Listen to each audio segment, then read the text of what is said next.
চৰকাৰে ইতিমধ্যে বিধানসভাত গ্ৰহণ কৰিলে।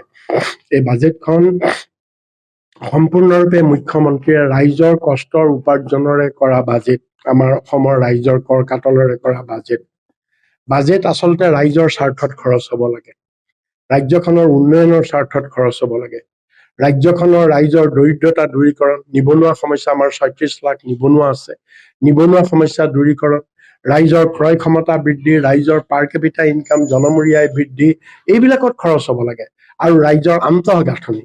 কিন্তু তাত মুখ্যমন্ত্ৰীয়ে গুৰুত্ব দিয়া নাইকিয়া।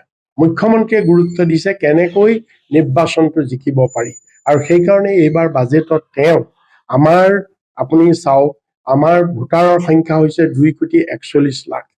২,৪১,০০,০০০ ভোটাৰৰ বিপৰীতে তেওঁ হিতাধিকাৰীয়ে সৃষ্টি কৰিছে ১,৩০,০০,০০০। অৰ্থাৎ ভোটাৰৰ আধাতকৈ বেছি হিতাধিকাৰীয়ে সৃষ্টি কৰিছে। আৰু এই হিতাধিকাৰীক বিভিন্ন আঁচনি, অৰুণোদয়ৰ পৰা ধৰি মুখ্যমন্ত্ৰীৰ উদ্যমিতা আঁচনিৰ পৰা ধৰি লাখপতি বাইদেউ আদি ধৰি এই হিতাধিকাৰী লগত খৰচ কৰিবলৈ লৈছে ১০,০০০ কোটি টকা কেৱল হিতাধিকাৰী। আৰু বাজেটখনত যি আমাৰ লোন হৈছে আমাৰ বছৰৰ শেষত এইবাৰ লোন হ'বগে ২,৬,০০,০০০ কোটি টকা আমাৰ লোন হ'ব। ইমানখিনি লোনৰ ইণ্টাৰেষ্টৰ বাবদ আমি ১৬,০০০ কোটি টকা এবছৰত খৰচ কৰিব লাগে। ইয়াৰ লগত যে কৰ্মচাৰীসকলৰ দৰমহা, এইটো কম্পালচৰি খৰচ, কৰ্মচাৰীৰ দৰমহা আৰু কণ্ট্ৰেকচুৱেল কৰ্মচাৰী, ডেইলি ৱেজ আৰু পাৰ্ট টাইম জব, আৰু কৰ্মচাৰীৰ বোনাছ, কৰ্মচাৰীৰ মেডিকেল এলাউন্স, হাউচ ৰেণ্ট ইত্যাদি বিলাকত, আৰু ১.৫ লাখ আমাৰ পেঞ্চনাৰ আছে, এই পেঞ্চনাৰসকলৰ লগত সৰ্বমুঠ ৪৭,০০০ কোটি টকা এবছৰত এইখিনি আমাৰ খৰচ হয়। আৰু ইয়াৰ উপৰিও মুখ্যমন্ত্ৰীয়ে বিজ্ঞাপনত তেওঁ বছৰি প্ৰায় ৭৪ crore টকা কেৱল বিজ্ঞাপনত, আৰু তাৰে সৰহভাগ টকা তেওঁৰ মালিকাধীন প্ৰেছে, মালিকাধীন চেনেলে পাইছে। আৰু তেওঁৰ চাৰ্টাৰ্ড বিমান আৰু তেওঁৰ হেলিকপ্টাৰ, ইয়াতো এবছৰত প্ৰায় ১৫ কোটি টকা ইয়াত খৰচ হয়। এতিয়া এই গোটেইখিনি টকা যদি আপুনি যোগ কৰে, তেতিয়াহ'লে এইটো হয়গে 73,000 crore। আৰু বাজেটত টকা আহিব যদিও ১,৫৫,০০০ কৈছে কোটি টকা, কিমান টকা নাহে, 70% আহিব। 70% আহিলে এইটো হ'ব ১,০৮,০০০ কোটি টকা। ১,০৮,০০০ কোটি টকাৰ যদি ৭৩,০০০ কোটি টকা কেৱল যদি ইয়াতেই খৰচ হয়, তেতিয়াহ'লে উন্নয়নৰ বাবে থাকিলে মাত্ৰ ৩৫,০০০ কোটি টকা। এতিয়া আপোনালোকে চাওক, অসমৰ নিচিনা এখন সমস্যা বহুল ৰাজ্য, ইয়াত ৩৫,০০০ কোটি টকাৰ কি উন্নয়ন হ'ব? কোনো ইয়াত আমাৰ নেই। এই ৩৫,০০০ কোটি টকাৰ নিবনুৱা সমস্যা সমাধান হ'ব নে? ৰাইজৰ ক্ৰয় ক্ষমতা বাঢ়িব, ৰাইজৰ জনমূৰি আয় বাঢ়িব? এখন ফ্লাইঅভাৰ বনাওঁতে ৩০০ কোটি ৪০০ কোটি টকা যায়, গতিকে একো উন্নয়ন নহয়। গতিকে মুখ্যমন্ত্ৰীয়ে এই ৰাইজৰ কষ্টোপাৰ্জিত টকা ৰাইজৰ স্বাৰ্থত খৰচ নকৰি তেওঁ কেৱল বিজেপিৰ স্বাৰ্থত এই টকা খৰচ কৰিবলৈ তেওঁ গৈছে। এইটো গণতন্ত্ৰ বিৰোধী, আৰু এইটো এটা তেওঁ চূড়ান্ত অন্যায় কৰিছে, আৰু বিশ্বাসঘাতকতা কৰিছে ৰাইজক। আৰু ৰাইজে যিটো তেওঁক মেণ্ডেট দিছিলে, এই মেণ্ডেটটো তেওঁ অপব্যৱহাৰ কৰিছে। গতিকে আমি সেইকাৰণে এই কথাখিনি ৰাইজৰ আগত আপোনালোকৰ মাধ্যমেদি আমি দাঙি ধৰিব বিচাৰিছো। এইটো আগতেই হ'ব লাগিছিলে। যদি তেনেকুৱাকে আমাৰ গুৰুজনাৰ নামত, তেওঁলোকৰ স্মৃতিত তেনেকে যদি দিয়ে, এইটো ভাল কথা। আৰু যদি এইটো, কিন্তু আজি 14 চনতে বিজেপি চৰকাৰ হ'ল, নিয়মতে আজি 10 বছৰ আগতে হ'ব লাগিছিলে, 10 বছৰ আগতে হ'ব লাগিছিলে। গতিকে 10 বছৰ নোহোৱাটোহে আমাৰ কাৰণে দুখৰ বিষয়।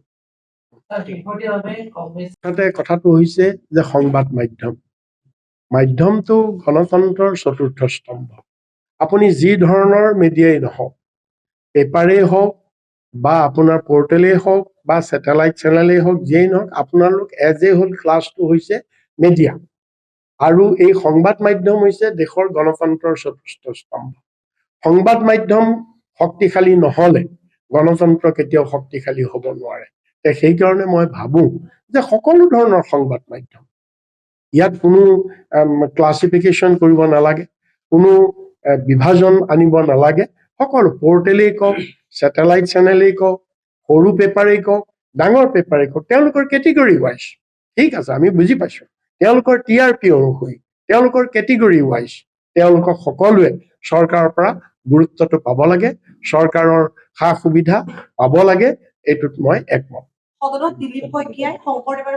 লাখ লাখ মানুহ জেলত গৈছে, আৰু আলফাৰ আক্ৰমণৰ সময়ত, অসম আন্দোলনৰ সময়ত, আলফাৰ আক্ৰমণৰ সময়ত কংগ্ৰেছ কৰ্মীৰ ওপৰত কেনেকুৱা নিৰ্যাতন, কেনেকুৱা কংগ্ৰেছ কৰ্মীক হত্যা কৰা হৈছিলে, কিন্তু তথাপিতো কংগ্ৰেছ কৰ্মী ঘৰত সোমাই থকা নাই, ভীতিগ্ৰস্ত হোৱা নাই। গতিকে বিজেপিয়ে মূৰ্খৰ স্বৰ্গত বাস কৰিছে। বিজেপিয়ে কালি ধেমাজিত যিটো ঘটনা কৰিছে, জোনাইত যিটো ঘটনা কৰিছে, আমাৰ ব্লক কংগ্ৰেছৰ সভাপতিক আক্ৰমণ কৰি, সিদিনা ৰকিবুল হুছেইনক আক্ৰমণ কৰি, আৰু বিভিন্ন ঠাইত আমাৰ এজন স্পোক্সমেন ৰিতম সিঙক শেহতীয়াভাৱে গ্ৰেপ্তাৰ কৰি যি ধৰণৰ এটা বিজেপিয়ে অৰাজকতাৰ সৃষ্টি কৰিব খুজিছে, এইবিলাকে কিন্তু বিজেপিক কোনো সহায় নকৰিব। ৰাইজে এইবিলাক যিমানেই কৰিব, ৰাইজ সিমানেই কঠোৰ হ'ব। গ্ৰস্ত হৈ এতিয়া তেওঁলোকে যিটো এটা এনাৰ্কি সৃষ্টি কৰিব খুজিছে, অৰাজকতা সৃষ্টি কৰিব খুজিছে, এটা ভয়ৰ পৰিৱেশ তেওঁলোকে সৃষ্টি কৰিব খুজিছে, সন্ত্ৰাসৰ পৰিৱেশ সৃষ্টি কৰি কংগ্ৰেছ কৰ্মীসকলক ঘৰত আবদ্ধ কৰি ৰাখিব খুজিছে। গতিকে সেইকাৰণে তেওঁলোকে এনেধৰণৰ হিংসাত্মক কাৰ্যবিলাকৰ সহায় লৈছে। আৰু এইবিলাক হ'ব, কিন্তু বিজেপিয়ে দেৱালৰ লিখন পঢ়া উচিত, তেওঁলোকে জনা উচিত, এনেকৈ ভয় ভাবুকিৰে কংগ্ৰেছ কৰ্মীক কেতিয়াও ঘৰত বন্ধ কৰি ৰাখিব নোৱাৰে। কংগ্ৰেছ এনেকুৱা এটা দল যি ব্ৰিটিছ 200 বছৰীয়া ব্ৰিটিছক উফৰাই দিছে, ব্ৰিটিছক ভয় কৰা নাই, ব্ৰিটিছৰ বন্দুকৰ গুলীক ভয় কৰা নাই, ফাঁচী কাঠক ভয়। কথাটো হৈছে কি, বিজেপিৰ শ্লোগানেই হৈছে জাতি মাটি ভেটি। জাতি মাটি ভেটি ৰক্ষা কৰাৰ নামতেই বিজেপিক ৰাইজে এইটো বুলি কয় শাসন ক্ষমতা দিছে। গতিকে বিজেপিয়ে জাতি মাটি ভেটি ৰক্ষা কৰিব লাগে। গতিকে আমাৰ নিজৰ কৃষ্টি সংস্কৃতি, আজি আমাৰ নিজৰ কৃষ্টি সংস্কৃতিয়ে যদি আমি বিকাশ নকৰে, যদি অন্য ৰাজ্যৰ কৃষ্টি সংস্কৃতি ইয়াত বিকাশ কৰে, তেতিয়াহ'লে বিজেপিৰ জাতি মাটি ভেটিৰ শ্লোগান কলৈ? গতিকে সেইটো বিজেপিয়ে উত্তৰ দিয়ক। বিজেপিয়ে ৰাইজৰ কথা কয়, আমি কংগ্ৰেছে যেনেকে প্ৰতিশ্ৰুতি দিলো, আমি তেনেকে কৰি দেখুৱাই দিলো। তাত 500 টকাত দিছে, যদি অতিৰিক্ত হৈছে ৰাজ্য চৰকাৰে নিজৰ পৰা দিছে সেইটো পইচা।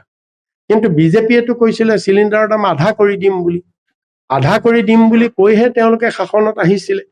কিন্তু আজিতো আধাটো তেওঁলোকে কৰা দূৰৰ কথা, আজি 10 গুণ বৃদ্ধি পালে, 5 গুণ বৃদ্ধি পালে। গতিকে আজি সেইটো এতিয়া যিমানবিলাক বিজেপি শাসিত ৰাজ্য আছে, আমি সেইটোকে মডেল আমি ৰাইজক ল'বলৈ কৈছো।